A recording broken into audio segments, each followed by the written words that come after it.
Playing Newb coding RPS chess will build your computational thinking skills by using code to solve the game.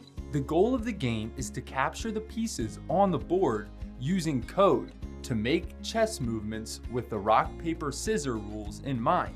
When you begin, look at all the icons on the board and figure out each move you need to make in order to capture all but one remaining piece. In this example, we know that rock beats scissor. The rock is in square A3 and the scissor is in square A2. We need to move the rock to capture the scissor.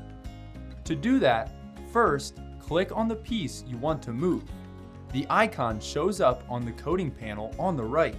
Next, click on the letter of the column you want to move the piece to, A, and then the number of the row, 2. Now, click Run for the computer to check the code.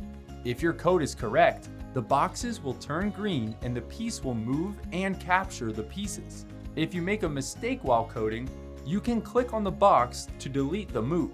If the code is incorrect, a red flag will appear next to the boxes and you will be able to fix the code. Click on a box to delete any part of the code. You can also restart the game if you want the pieces and code to reset. Each time you complete a problem, the progress meter moves up 1 mark. Finish 3 problems to move up through each game. As you get into higher rounds, the boards will become more complex.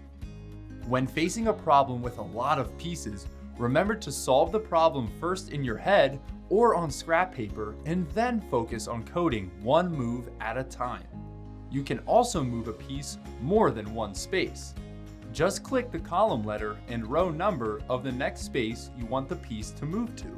Keep in mind, there will always be one less line of code than the number of icons there are on the starting board. So, if the problem has 4 icons to start, you will need 3 lines of code to complete every move. Continue to play the games until you beat all 4 rounds and earn the maximum number of stickers. We hope you have fun playing Newb coding RPS chess. If you get stuck or want to find out the number of stickers you can earn, click the directions button below the game. Good luck!